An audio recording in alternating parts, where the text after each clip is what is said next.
All right, so I just wanted to show you guys how they wrote the script for Dark Wolf with ChatGPT.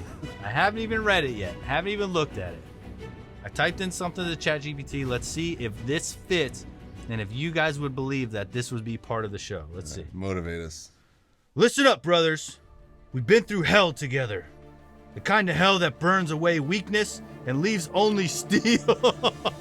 Every scar we carry tells the story of a brother who stood beside us when the world tried to tear us down. We don't fight for medals or glory or headlines. We fight for each other. Brother. When the dust settles and the noise fades, it's the man on your left and your right that matter most, brother. We've bled together, we've lost together, and by God, we'll rise together. Remember this, the mission ends, the war ends, but the brotherhood never dies. Brothers, look around you. Every face you see has stood in the fire and refused to fall. Oh, now we're Navy SEAling. We've lost blood, we've lost sleep, we've lost men we'll never forget. But we never lost each other. When the night was darkest, when the world forgot our names, it was you, my brothers, who kept me standing. You held the line when I couldn't. You carried the weight when it broke my back. The bond, that unbreakable brotherhood, is more than loyalty. It's more than duty. It's love, brothers. The kind that lives in your bones. The kind that follows you long after the battle ends. No matter where we come from here, remember this! We were brothers in war, and we'll be brothers forever! Brother, if that doesn't get you amped up, I don't know what will. Oh, now we can watch Dark Wolf. Listen, brothers. Do you want the best clothes that have ever existed, brother? Do you want a clothes that only a brotherhood would wear of brothers? Only the highest brotherhood level of brothers would ever wear, brother? You need Barbell, brother. The covert pants or the joggers? Guys, listen, the coverts are super dope. I just used the coverts in SARTEC 2 training. It's Search and Rescue Technician Level 2. And you're like 4 days out in the woods, doing SEER. It's pretty much like SEER school stuff for search and rescue. So you're building fires, doing land nav. And the covert pants are awesome. Yeah. And so $99 is actually a super good deal for that level of pant. Because all those pants are just really expensive. Cool, barbells. Anytime you like a good outdoor pants, you're looking at spending like $120 to $140 for a good pair. So $99 is a super deal. Yeah, that's pretty good. I like their chinos personally. They're more casual, but the covert pants are my range pants. Love them. Yeah. So I went a size up on this one, and they fit just absolutely perfect. But if your size is off, just send it back, and they'll send you a new one. Yeah. And they'll make sure that you get them right. If you ever rib them, you get too big, too small, whatever, you need different size, they'll replace them, which is wild, but they do. I've actually tested that out.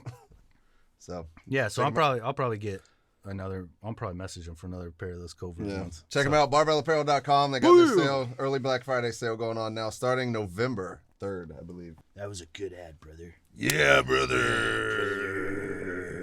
The fuck do you mean you're done? I mean I'm ready to get out. I have been for a while now. Oh, bullshit. Right, if you're a frogman, you were born to be a frogman. Come on, brother, you're the reason I got in the teams. Yeah, well, there's a time to serve, and then there's a time to walk away. I've just been close to the latter for a while now. That's not a reason to leave the fucking teams. Yeah, well, that's the one I'm willing to. I feel like Chris Pratt in real life is upset right now. Yeah. Like in real life, he's like, you don't leave the fake team, brother. Ever. Wanting to leave the team is no reason to leave the team. Yeah. Like I've been wanting to for a while. That's no reason to want to leave. Like, what do you mean, dude? That's I just told you. I don't want to do this anymore. It's just a job, right? Like, calm down, brother. I love that this, for me, this is still Billy Bones from Black Sails. Rafe. I haven't watched Black Sails in so long. Black Sails is one of my favorite series ever, and he was one of my favorite characters. And when I saw him in here, I was like, hell yeah, brother. I'm surprised Chris Pratt cusses so much as a fellow Christian. He's like one of the few like Christian activists. Yeah, but he's also playing a part, I guess. Yeah, it's got about the script, yeah. Yeah, but at the same time, like, it would be easy to be like, hey, if I just don't say all this cussing, like it's still just as good, right? Even not even a little better. Nah, brother. He's a SEAL. Yeah, I guess. SEALs cuss, brother. Like, there's plenty of actors that are like, one of them, he's a Christian actor, and he's mostly the villain in a lot of movies, and he does a lot of movies for Angel Studios now, which is a Christian network. But he's like, yeah, I didn't get a lot of lead roles because I refused to kiss other women. He's like, I'm not gonna kiss other women and have my wife have to endure me like kissing women. So I refuse. I'm not kissing other women. So he's like, so I always got cast as the villain. So then I didn't have like a love interest.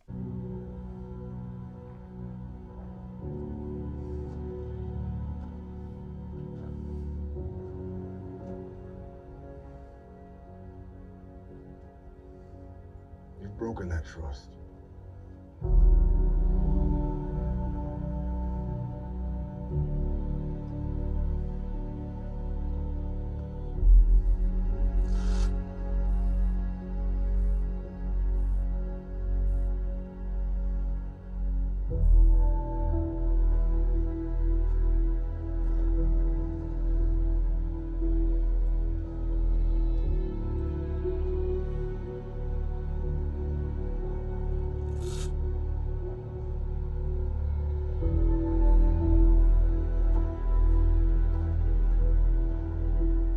Yeah, so Pam just highlighted, she's like, wow, the deep-rooted identity crisis that you guys have is unbelievable. And I'm like, yeah, you have no idea. Like, we get so tied up in the tab, having a long tab, being a Green Beret, being a Navy SEAL, that we don't know what we are without it. Right. And so these guys lose this badge that doesn't say anything about them or their character or who they are as people or what got them there in the first place and why they were able to achieve this thing in the first place, which is obviously a skill set that they brought to selection, right? Like, selection didn't make you a SEAL. Like, you had to bring that quality and character to the selection. Yep. And same thing with going to SFAS. Like, you can't take a crappy person and put them through SFAS and then they come out a good person as a SEAL. Yeah. You take a good person, you put them through a lot to test them to make sure that they are a good person. They prove to you that they are a good person, and then you train them. Yep. And so at the end of the day, it's the people that make it. But we get so attached to this identity that the minute you strip away from us this like literal just physical badge of a bird or a tab that says Special Forces on it, all of a sudden we're like, who am I? Yeah. What do I do? Who do I go? I'm nothing without it. It's like, that is some serious deep-rooted trauma. Dude, I couldn't think of anything worse than having a complete formation, being called up to the front of that formation, and then getting that speech In front of everybody. You've broken that trust. And then he comes up and he's like, just the tearing of that sound would haunt you for the rest of your life. And like you said, like, where do you go after this? Like, what do you do? So you just go be I'm on the opposite side of you. I'm like, now that I've been a civilian for a while, I'm like, these guys are like, their lives are ruined. But at the end of the day, you go be a good person, the type of person that made you a Navy SEAL in the first place, somewhere else. I don't know. I'm trying to think, like, when I was still in, like, that's easier said now.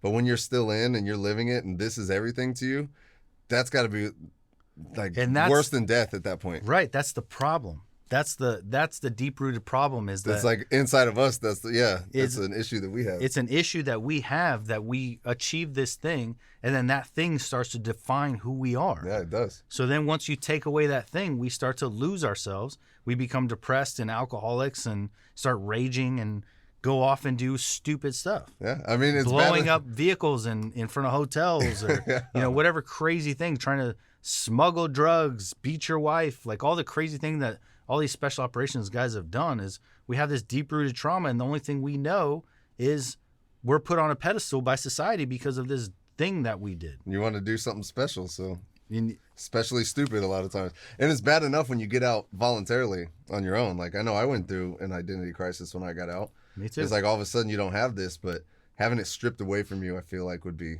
one of the worst things ever. And now that I've been out, and I went police force, and then now I'm in EMS and doing all this other, just doing different careers, search and rescue, whatever the thing, I realized, like, oh, special forces didn't make me. I was special forces because I have a good work ethic. I am motivated. I'm dedicated to the things that I do. I'm a hard worker. I stay fit. I stay mentally healthy. You know, I'm a God-fearing man. I'm a good man.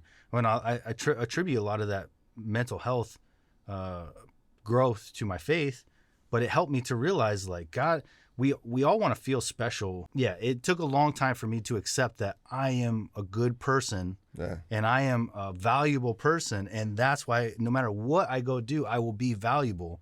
It wasn't a tab that somebody gave me that said you're special. Takes a while to get there, though, man. It does, and it takes a lot of praying. It takes a lot of church, and it takes a lot of figuring it out to realize, like, we were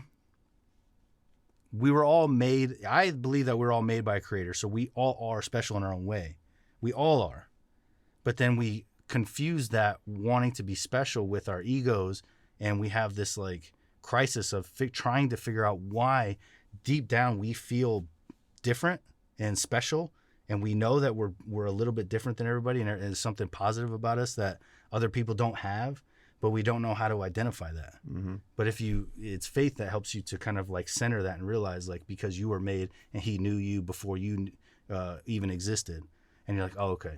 Now it all kind of like, shoo. But without that, you're like, why do I feel like I'm different? Why do I feel like I'm special? I'm just one of millions. Yeah. In the grand scheme of things, without faith, you are just a nothing, floating in nothing on a ball of nothing, and you are the most insignificant thing to ever exist. But we all know innately that that's not true, right? Yeah. We know. I don't care if you're faithful or not. You know that that's not true. You know that there's something there.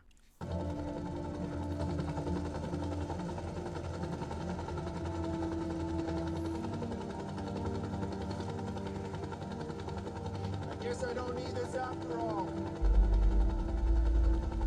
Bro, I gave you a book. You're going to read that book. No, that's the scale. That's so lame. All right. I think that's one of the most realistic parts of the movie.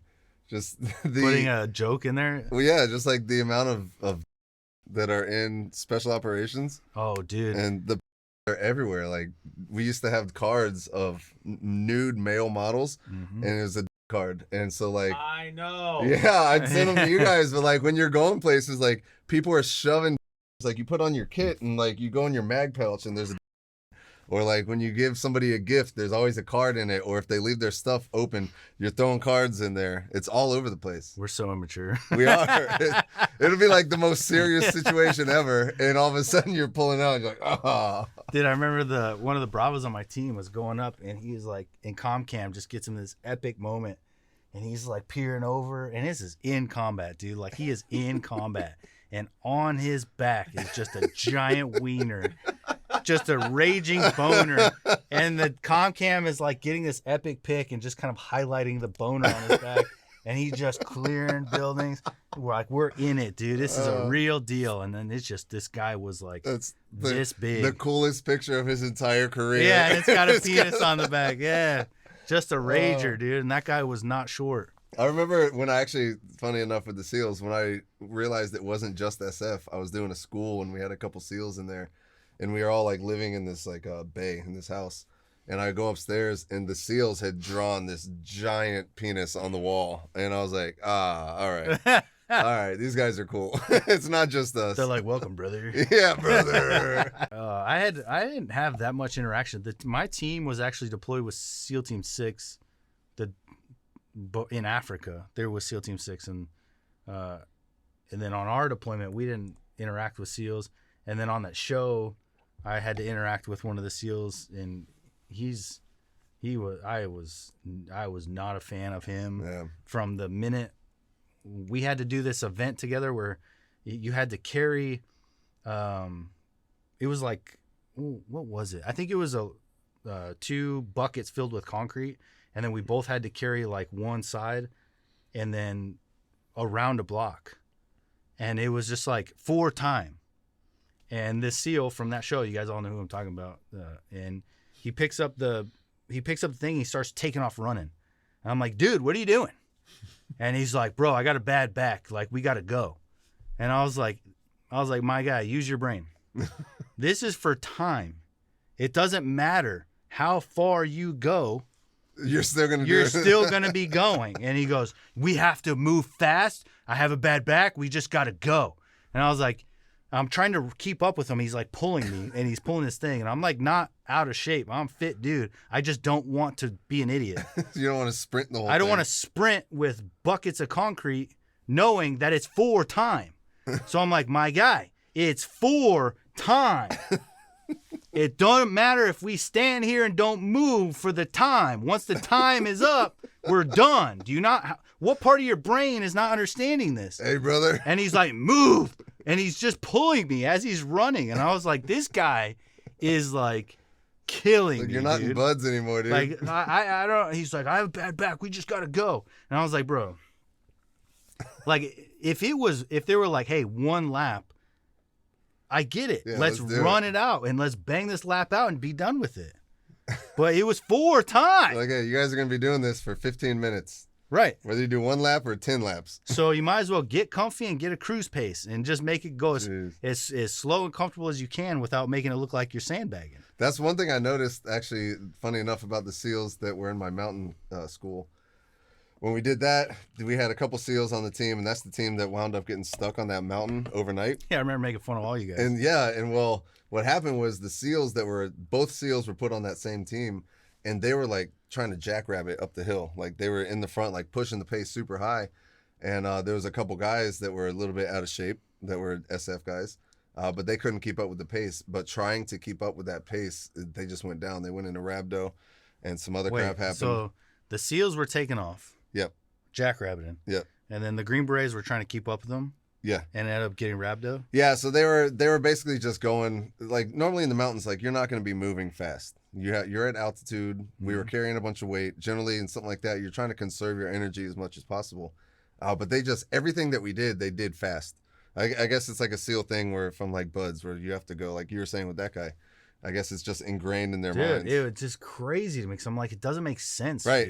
Something like that. Like, it doesn't make sense. Stop. Slow Use down. your brain and think about this. It doesn't make sense. Well, and that's not a team player thing either. Like, that really upsets me is like, if you have 4 people on your team and the 2 SEALs get together and say, we're going to run up this mountain. Like, yeah, that's awesome, cool guy. But you have to take care of your people. And you can sit there and be like, well, they're not in as good shape as us.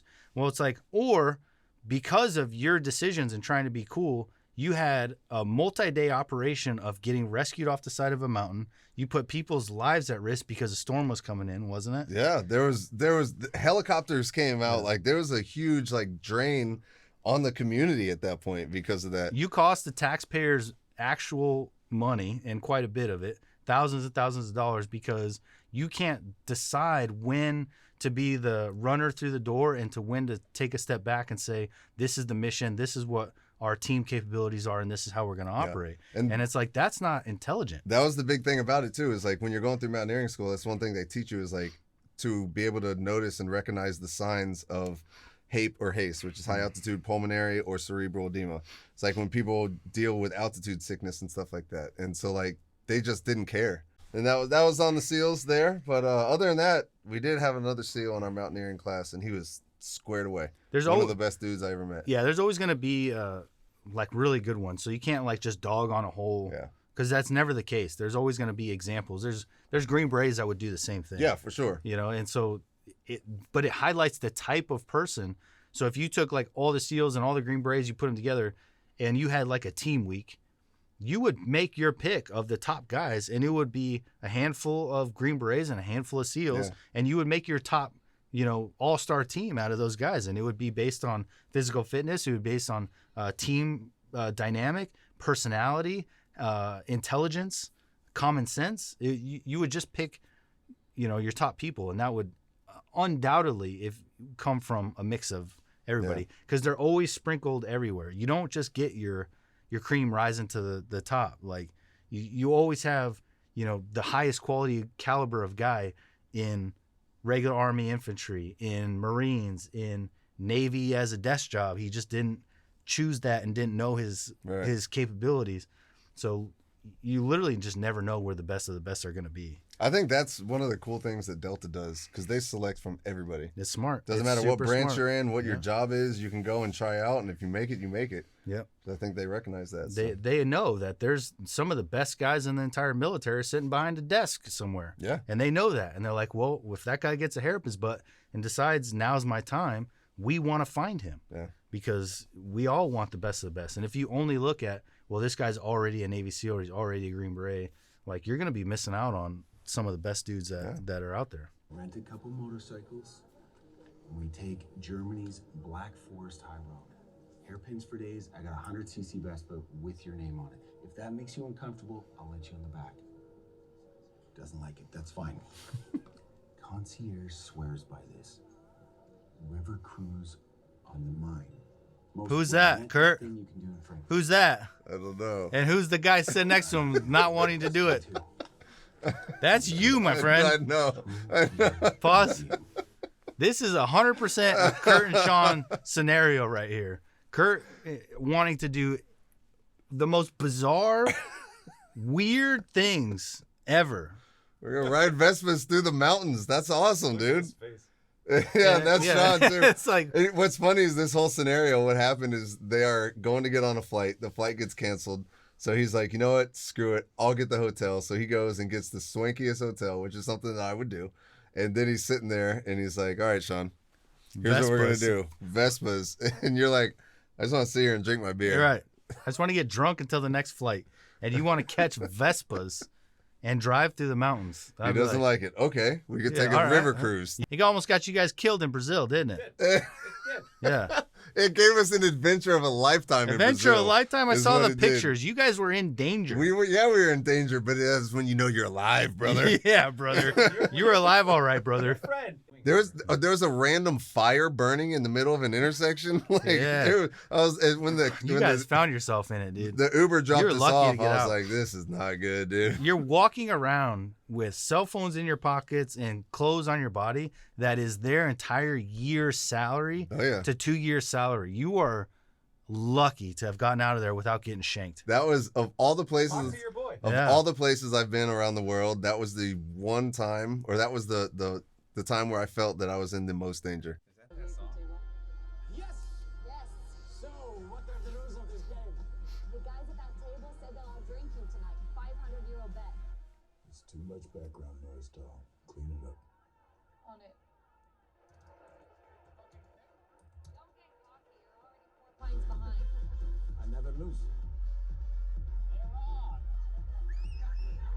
Look at these two boys. Tell me those guys don't stand out like sore thumbs, dude. Dude, that's how I feel every time I go to a club now. Like, first of all, you're so white, and you're so obviously like scoping out everybody, and you're so concerned. You're not there to have fun at all. They're just serious. You look like you're at dad's, like that just went to your 13-year-old's first dance. Like you're scoping out every boy to see which one you have to touch her. Beat up in the bathroom. Like nobody's buying that you're fitting into anything. Yeah. And then so like this whole bob your head or something. I don't know. Yeah, this whole thing they're like, "Oh, you're surreptitious entry into this club and you look terrible." You can tell they're there for business. Like sit back, relax, like loosen up a little bit. You look like paid bouncers. Like it's just so ridiculous. Like you should literally go in there. If I was to go in there and want to fit in, I would be doing a little drugs. Like I would want, I'm not joking. Like let's say like full real deal. We're off the grid. We're not connected to anybody. We need to go in there, fit in. I'm going to act like, I'm going to order like 10 drinks. Yep. I'm going to get cocaine out. I'm going to do little bumps. First of all, twofold on the cocaine. One, nobody's going to suspect anything when you're sitting there bumping cocaine out in the open. And two, True, yeah. How much is cocaine actually going to help you focus on your operation? I would lose complete focus on. You'd find me on the dance floor. He's like, Kurt, we're looking for somebody. I was like, yeah, okay, whatever.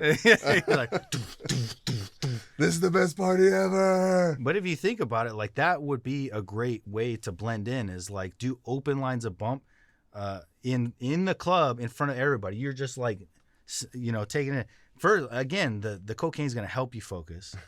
Not saying that I've ever used cocaine. Well, kind of we did in Afghanistan because I mean, Like we never, what kind of we did? yeah, kind of we did. You can't kind of. I didn't inhale. Well, they gave us like essentially legal meth in Afghanistan. Nice. So you're allowed to take Adderall in Afghanistan as soldiers.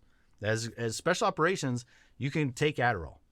So why would they do that? And why wouldn't you? Okay, so perfect example. Why wouldn't you chop up some Adderall, and then you could have like fit in doing bumps of Adderall in front of everybody. No one's ever going to suspect that you're on any kind of undercover operation. Yeah. And now you're getting more focused, dialed in, and you're paying attention to everything that's going on. I think that's kind of a bit extreme. I might order some beers and some shots and sit back. It's a club. I know it's a club, but I'm not gonna sit there and do fucking. I'm not gonna sit there and do lines of coke. You don't have to do a line. You can just do little bumps. I'm just saying, like, listen, huh? Just that's what's wrong with you two. Me? Bro, you do whatever you want to do. I'm just telling you what I would do. Give it to someone else. It's paid for. You drink it. That's the second time tonight you've concerned yourself with my drink. Once is chance, twice is something else. Take it, leave it. I don't give a fuck. I was being nice. Well, let me be nice to you. On your feet all night in a place like this. You need it more than. First of all, she said it's already paid for. It's a glass of water. So I don't know how much they paid for that, but this club's starting to sound like a real ripoff. Second of all, a diuretic, we use loop diuretics all the time. They just make you have to pee. Just drink it. Just drink it. That's all I was thinking the entire scene. The whole time, I'm like, why would you pretend like, and then she immediately goes and has to vomit and like almost passes out. Yeah. It's a loop diuretic. It's just going to make you have to pee in like 15 minutes. It doesn't even act right away. Oh, this happens in 15, 20 seconds. Right, which is completely unrealistic. You give a loop diuretic if someone's got like COPD, they got some kind of backup, left-sided heart failure, they got fluid in their lungs, they got pitting edema in their legs and arms. So you're going to give them a loop diuretic so they can start peeing off some of that fluid and get it out of their body because they're obviously holding it on. Mm-hmm. So they're having some kind of maybe kidney failure. They can't pee off all this water that they have. So you give them, you just drink it. You're just going to have to go take a massive leak in about 10, 15 minutes. Yeah, but clearly this is not that. And then all of a sudden she drinks it and she's like falling down, grabbing salt. And then he pours salt in and says, drink this. You know what works better than drinking a bunch of salt for throwing up? Throwing up? You get it out. Just to put your fingers down your throat and puke it out. Run to the bathroom and puke it out. But this whole scene doesn't make any sense. Yeah, it doesn't. It's strange. It was a huge, huge fail. I get what they're doing, but don't call it one thing and then like just say like, oh, don't even say what it is. Just show her like putting something in the drink. Right. But, instead of calling it like this, because that's the same thing I thought. It was like, that's not going to do that to her. Right. And then I was like, at the same time, it gets even funnier is this whole plan to get these guys. While these guys are sitting there looking like 007 in the club, why didn't you just go out to his car, which he parked in a dark alley, and left it, and wait for him to come out and shoot him in a dark alley?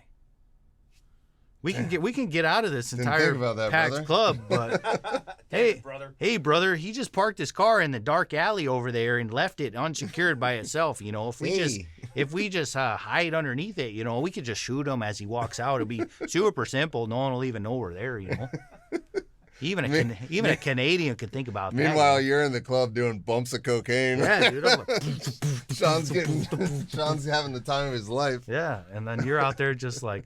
Well, you know, I already shot him in the face. You know, what was the easiest thing I ever did? You just came out. I told him sorry. I said sorry about that. It's just business. You know, we have to move on. We all paid our dues. You know.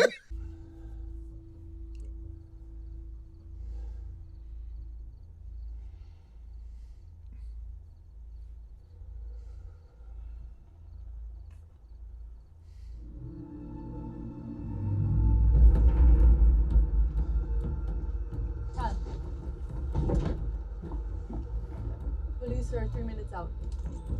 Body retrieval complete. We still don't have Danellen's phone. Copy. All right, I will say, I dig the way that they're deviating from the military. Mm-hmm. I think that was a super smart move. The whole military cheese is lame. We've done it. We've done it. We've done it. We've overdone it. We've done it so well. There's no reason to do it anymore.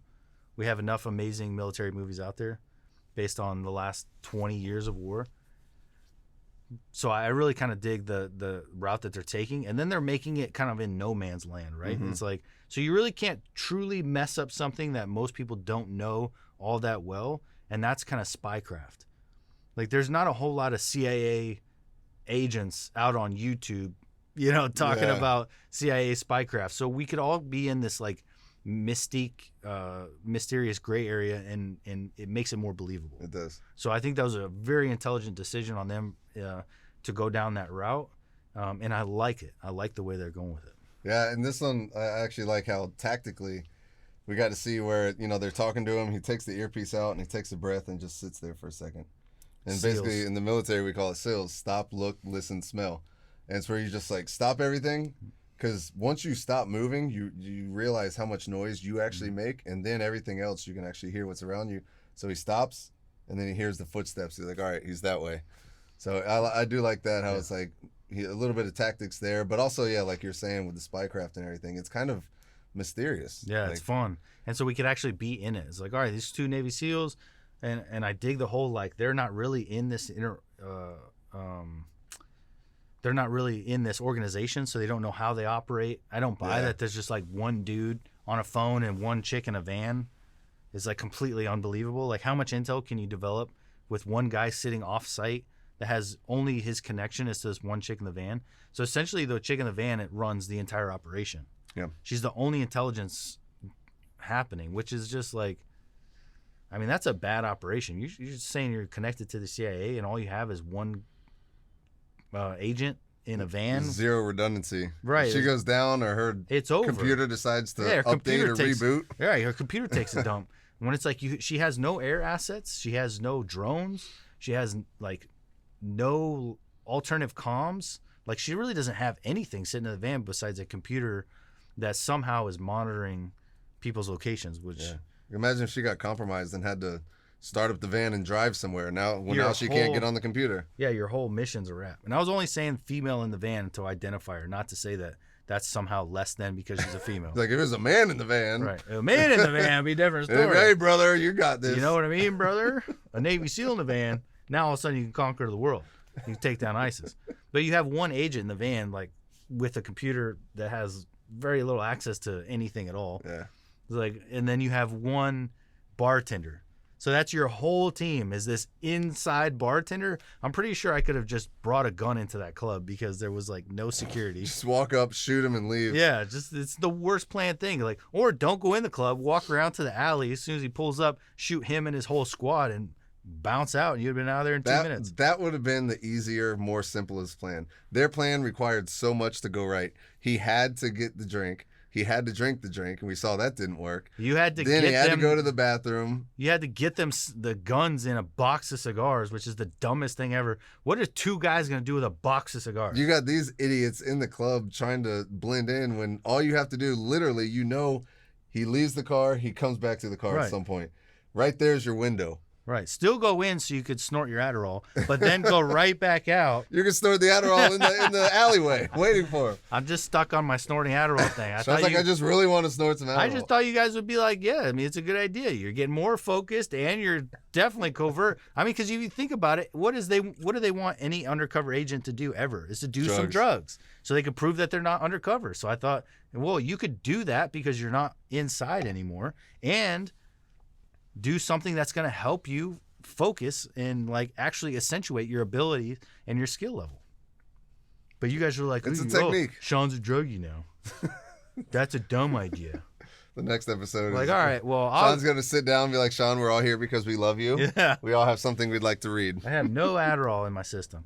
Listen, I'm just saying, you do your mission, I'll do my mission over here, and we'll see whose mission works out better. I'm over here taking bumps. You're going to be over there dancing and acting a fool. No one's going to be getting kidnapped. But we're going to have a good time. All right, guys, that's the end of this episode. We hope you enjoyed it. Let us know what you think. Let us know if we want to jump on ChatGPT and write our own SEAL Team movie, because apparently it works out pretty good. Yeah, right? I thought it was so good. All right, guys, hope you enjoyed the episode. We'll see you on the next one. Peace. Hum,